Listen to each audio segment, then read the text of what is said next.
All right. Hey, everybody. Welcome to Korean Atlanta Mentorship. So, we're just going to do another reaction for today in a series we called KAM REACTS because some of you call me Cam, aka Korean Atlanta Mentorship. And I've had this semi obsession with Canada lately, even though I've never been to Canada. And for some reason, a good number of people have been watching these clips about Canada or me reacting. And within the past couple of months, there have been videos about how living in Canada has become impossible, right? This one says why living in Canada has become impossible. This one has how living in Canada became impossible. Okay. Okay. So just a little grammar change right there. So we're going to watch this one because it has 6.3 million views and we'll go ahead and react. So let's go ahead and watch this. Okay. At least let's see what's going on with our friends in Canada. So it's almost tax time, isn't it? All right, so I'm going to skip this, and we're going to play from the very beginning, and let's do it. The skyrocketing cost of living. I was skipping meals because I was struggling to afford my food and my rent. 2 million Canadians had to use the food bank in 1 month alone. No wonder crime is rocketing after 8 years of Justin Trudeau. Canada is worse than you think. Just 2 years ago, a simple two-bedroom apartment in Toronto cost on average 2,400 Canadian dollars. Today, that's 3,300, an average increase of 25% per year, and that's not an outlier. Hold on, let me do a check. So 33 Canadian to US. Let's see how much that is. So it's on par with the US, $2,300. Which is pretty high rent, but it's still on par. I think the average rent is about $2,000 in the US nowadays, but let's keep watching. I just found out my rent's gonna be increased from $2,100 a month to $2,400 a month for a one-bedroom condo in Toronto. In most Canadian cities, you would need to earn at least double the minimum wage to afford a one-bedroom apartment, and you can forget about buying. In major cities like Toronto and Vancouver, the minimum income that's required to qualify for a mortgage is double or triple the median household income. So here's what I'm wondering. Like in cities like San Francisco and Los Angeles, they have, well, especially San Francisco, they have high salaries there because that's where Google and Facebook are to support the average, the high home price. But what does Vancouver and Toronto have? Like if the average, and this kind of reminds me of Hawaii too, where like if all the natives can't live there, is it just mostly foreign money, right? That's making the home prices extremely high, because that's really what's happening in Hawaii, right? No native Hawaiian can actually afford to live in Hawaii, and that's why they have to go to Las Vegas. But I wonder what's going on here and how anybody who's actually from that area can afford to build a home or buy a home. I'm sorry. And I'm assuming that the only way you can get a home is if you were like my parents by 30 years ago, right? This makes buying even unattainable for the top 10% of earners. There is a housing crisis, a cost of living crisis, and now even an immigration crisis. This is a real change from the Canada I know and admire. What has happened? It's time for a change in this country, my friends, a real change. So here's what I wonder. And again, this is 3 months ago, so this guy resigned, right? So it's not going to be president anymore. But I wonder, out of all the people who were at that rally, how many people regret voting for him? Or maybe they don't regret it at all and they're going to double down, right? Double down. I wonder how the Canadians felt about the country in 2015. Like, we're like, are we on the right path? And now, like, it's 2025, and I see all these videos about Canada, just reacting how it's hard in Canada. So I wonder, I really wonder how all these people feel now 10 years later. This is how living in Canada became impossible with hindsight. Canadians from all across this great country sent a clear message tonight. It's time for a change in this country, my friends, a real change. Justin Trudeau was first elected in 2015 with a message of positivity. This is what positive politics can do. He built his campaign on hope, and the media often drew comparisons with Obama in the United States. I want to say this. Many of you have worried that Canada has lost its compassionate and constructive voice in the world. Well, we're back. Fast forward 10 years later, it's probably gotten worse, right? You now less people have cared and don't have a compassionate voice anymore.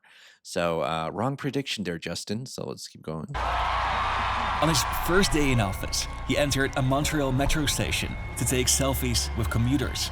The exchange went viral. The atmosphere was exuberant. There was a feeling of hope and positivity. Trudeau had the second highest approval rating of any new prime minister in Canada's history. To understand how his approval ratings have turned around so dramatically, why Canada is in a housing crisis, a cost of living crisis, and most surprisingly is now struggling with immigration, we need to go back in history. Until this week, my dad did not know where he Not another ad. was the world to share. Let's skip. Canada is a nation of immigrants. In the mid-1800s, the population of Canada was almost entirely concentrated on the east coast, along the St. Lawrence River and the Great Lakes. To its west and north lay a vast and sparsely populated area that they wanted to populate. They used immigration as a tool to build their country. They attracted new people with a comprehensive marketing campaign. Build your nest in Western Canada was the message, calling it the New El Dorado. Boatloads of prospective migrants arrived in Canada and were vetted by migration officers. They were particularly eager to attract talented farmers. They could help Canada's westward expansion by settling uninhabited areas. They built villages and turned them into cities, attracting commerce and industry. You know what I don't understand is that if they went westward and supposedly the going the westward was like the cause, like help spur American individualism, why didn't that do the same for Canada? I'm curious about that because my understanding is that Canadian culture and mindset is not really so focused on like economic pursuits, right? Or individualism, right? That's why they have like the whole thing about the social safety net more emphasized there than it is here. So I'm really curious about that because it seems like maybe the conditions were similar, but I'm not like an expert on Canadian history. But I know there's a saying that a lot of English speaking non-American countries say, which is like tall poppy syndrome. Like you don't want the people around you to do better than you, so you got to cut them down, which is kind of like crabs in a bucket here in the U.S. But I think it's like more profound in those countries. I might be wrong because again, I've never been to Canada, but it seems like a great place to want to expand to if you're in the 1800s. So let's keep watching. Over time, strengthening Canada's grip on the West. By 1920, population centers had emerged all along Canada's southern border. They grew from 3 million inhabitants to 9 million. These immigrants were selected on merit, but also on race. Canada wanted to maintain the status of a white man's country. But after World War II, these discriminatory practices came under scrutiny. Canada started to build its modern immigration system. This was based on a points system. Prospective immigrants were scored based on their age, education, training, and language skills. The basic philosophy is that immigrants are selected based on their merit and what they can contribute to the country. You know how the U.S. system is different, supposedly? The U.S. immigration system also emphasizes family reunification. So I kind of made a joke about how if the Fast and Furious family were to immigrate, right? You know, Dominic Toretto, where are they from? Italy? Or originally from Italy? They'd have to choose the U.S. because it's all about family there. Canada is more about skills. In fact, I don't even think you need to know English to be an American citizen. But yeah. This system is still in place in Canada today, making it the oldest immigration system of any country in the OECD. An early challenge was that an increasingly large percentage of newcomers were family members. In 1971, economic migrants made up 73% and family members 21%. But a decade later, this had turned around. family members were seen as unproductive consumers of welfare benefits, and this prompted the government to make entry requirements stricter. By 1995, the percentage had dropped to 36%. Canada vested a lot of power in the federal executive branch of government, which makes it possible to respond quickly to unwanted flows of migrants. They kept identifying weak spots and making improvements, and by the early 2000s, the system was hailed around the world as one of the best. Even Donald Trump had good things to say about it. Nations around the world, like Canada, have a merit-based immigration system. But what was most impressive were Canada's exceptionally high levels of public acceptance. Immigration, until recently, wasn't a controversial issue. It almost became like The Simpsons. Remember that episode of The Simpsons where the bear attacks the city, and so they have a bear patrol, and then like they put like a tax, which is like 5 cents or $5 or something like that, and then all of a sudden an excuse to like complain about immigrants. I think we're having a little bit of that here in Canada. In 2018, 2/3 of Canadians believed that immigration was a good thing for their country, the highest level of any country in the OECD. But that wouldn't last. Canadians are almost universally positively inclined towards immigration. We know that immigration is a source of strength and resilience and growth for our communities, and that's a wonderful thing we should be very, very proud of.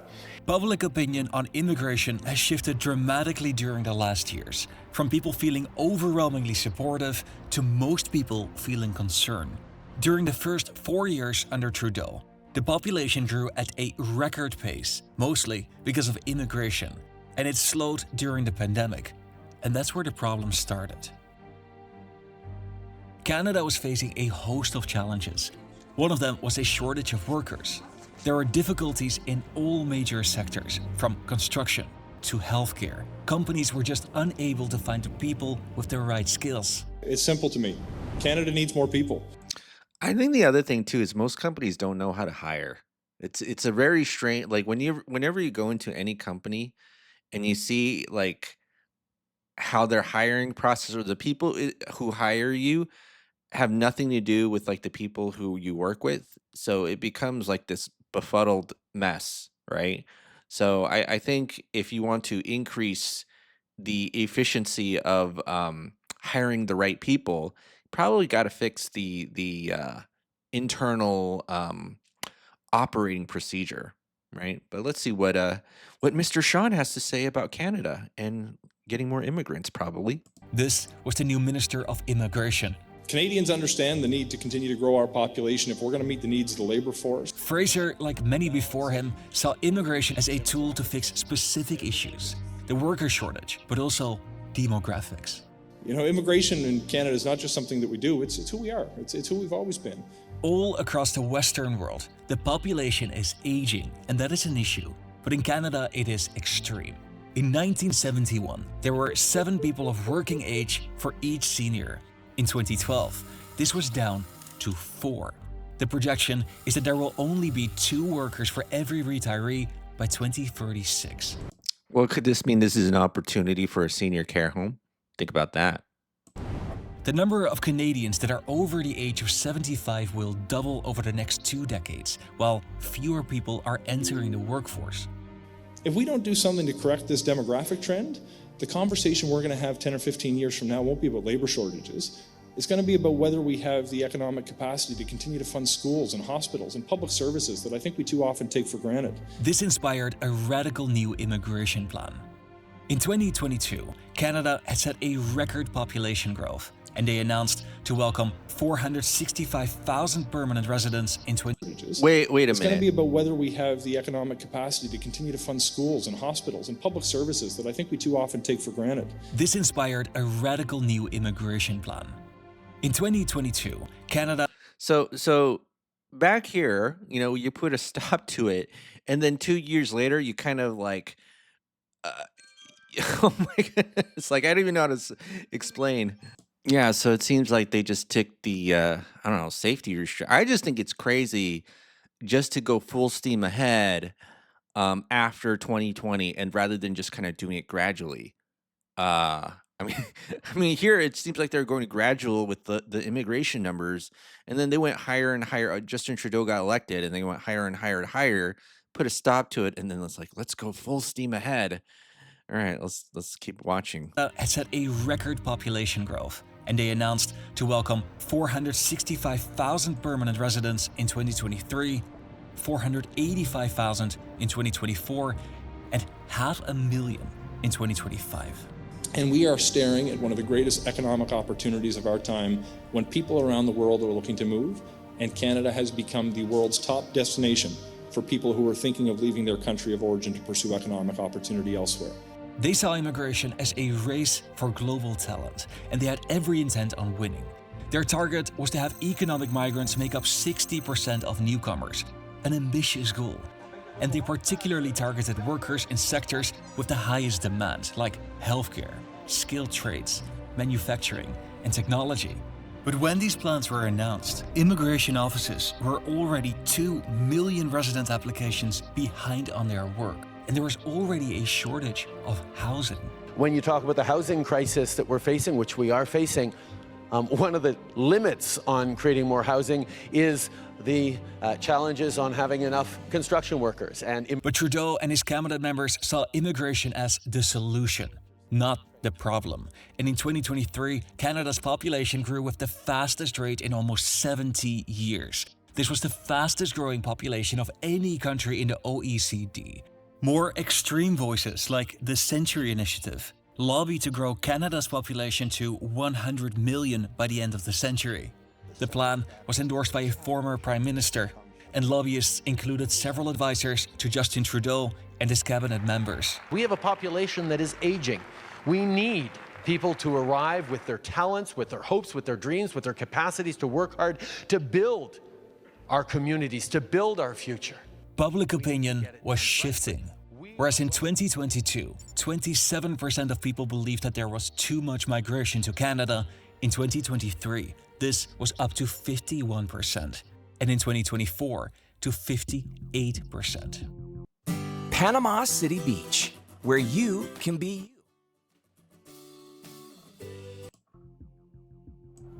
All right, well, behind me is the Take Back Canada March against mass immigration. In July 2024, there were... Uh-oh.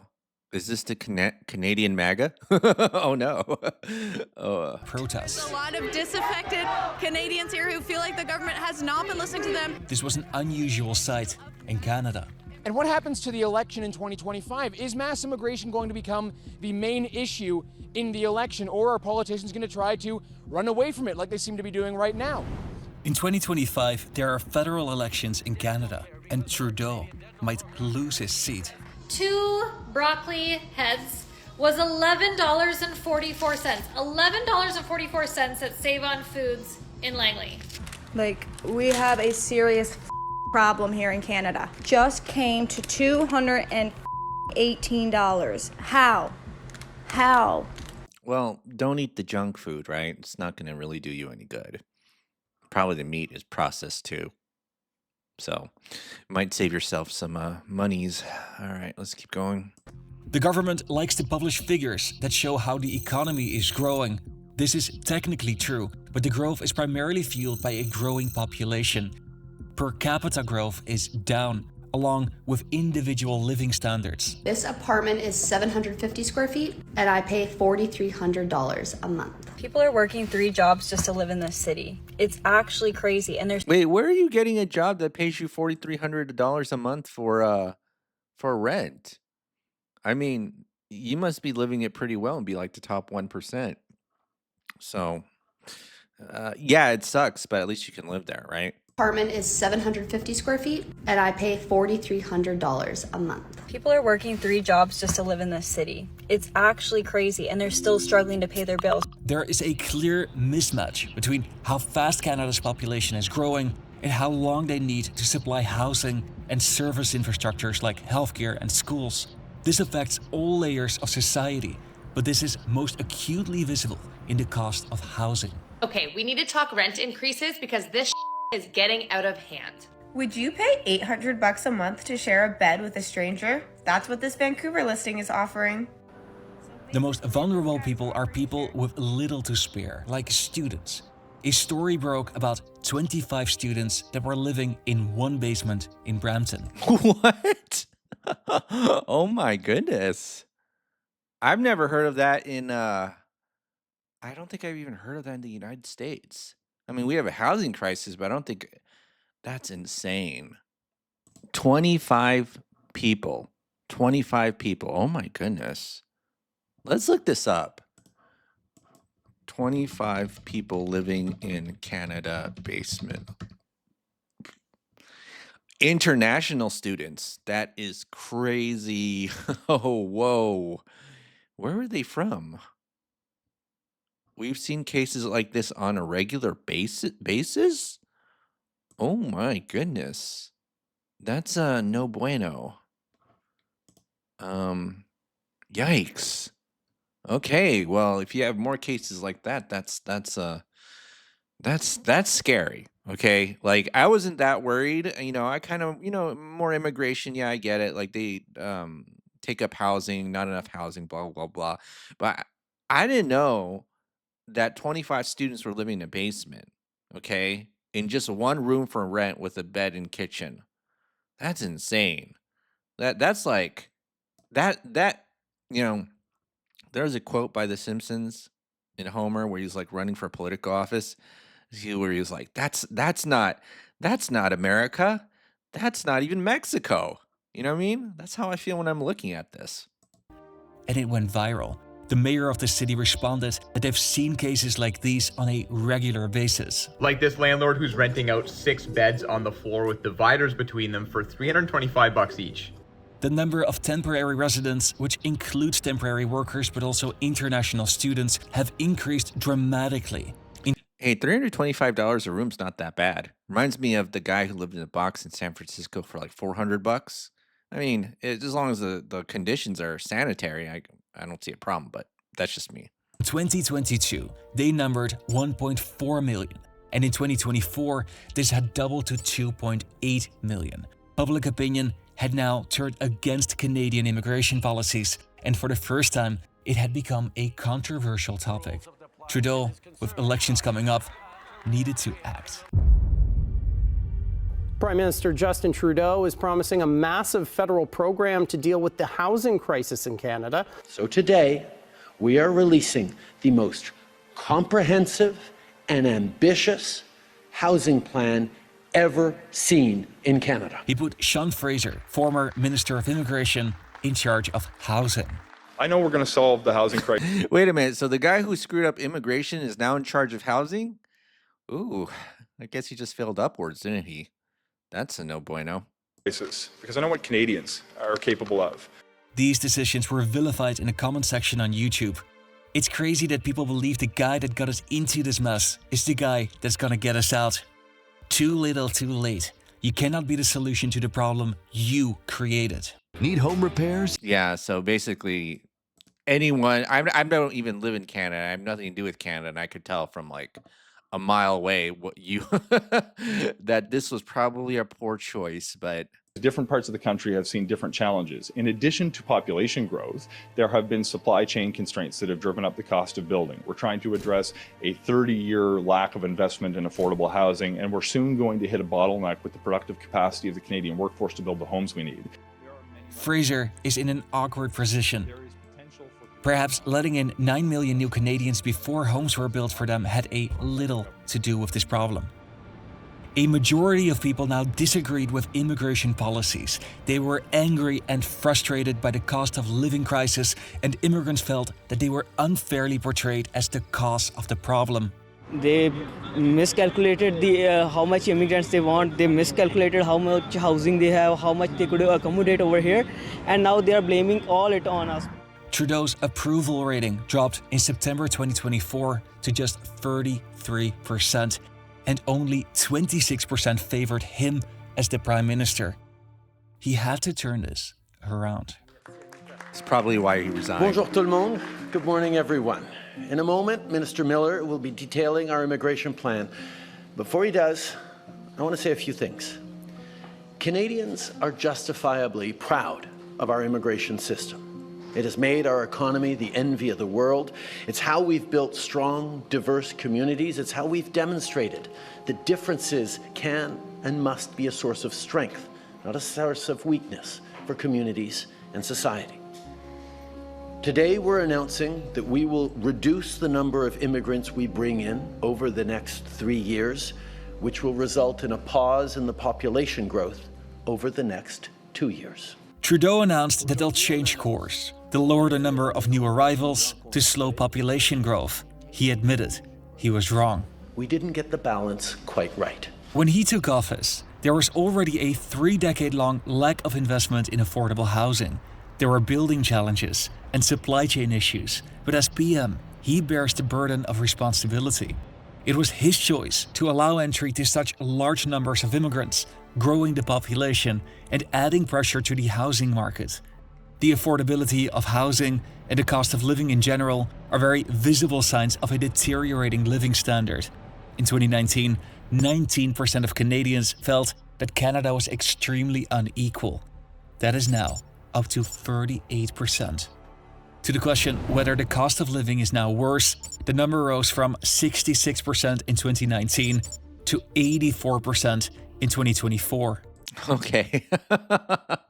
So just after when 2019, 2020 happened, that's when things went to, or maybe it just actually exposed what was gonna, expose the cracks in the system. I feel like 2020 really exposed like all the flaws and the cracks in the system. And now people have to pay with their poor choices of what's going on. In fact, a lot of the problems were probably been foreseen by economists of generations ago, right? Like, I don't know, was it Milton Friedman and shortage of sand? There's a quote about the federal government that Milton Friedman made a long time ago about how if the government were to take over the Sahara Desert, there would be a shortage of sand in 5 years.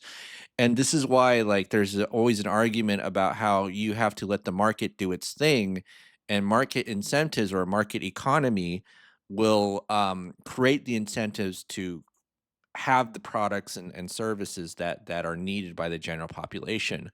But yeah, so we saw two big screw ups over a course of maybe like 6 years. One, too much, you let too many people in, not enough housing, and then now you let the same guy who screwed up with the immigration to now be in charge of the housing, right? So let's see if he makes the housing shortage better in a couple of years.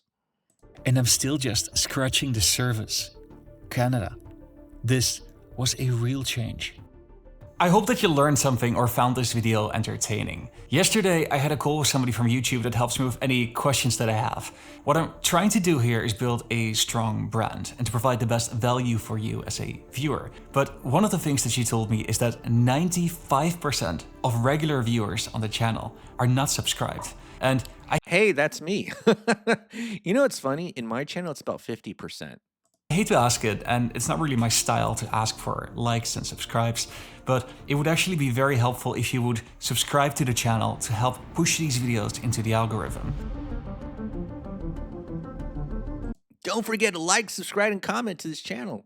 So basically, this one is a little bit different from the other ones I've seen, where the other ones argue about how the federal government needs more control than the local authorities to be able to build housing. This one is more like the cause of this was pretty much uncontrolled immigration and not enough housing, but it didn't argue for more federal control. It just said that basically you just have too much immigrants and not enough housing, right? So I don't know if it had any actual solutions here. I'll give this one a 7 out of 10. But it says right here, living in Canada is easy. Just buy your house 35 years ago, right? That's true, especially in California too. All right, so let me see here. I'm in high school, and recently there was a staggering 2,000 people at the CNE job fair. I'm struggling to even find a job at McDonald's. How are teens supposed to get job experience without getting a job? Well, it's kind of like getting ID without having ID. It's almost impossible, which is why a lot of people fake it till they make it. Minimum wage jobs are supposed to be meant for young adults and teens. Instead, their jobs are being taken by overqualified people, immigrants. I'm not trying to be racist in any way. Yeah. I've been speaking with people living outside of Canada. They're amazed we can't afford houses with all that land. We are not even 50 millions. There's no excuses. The corruption runs deep. That's sad, right?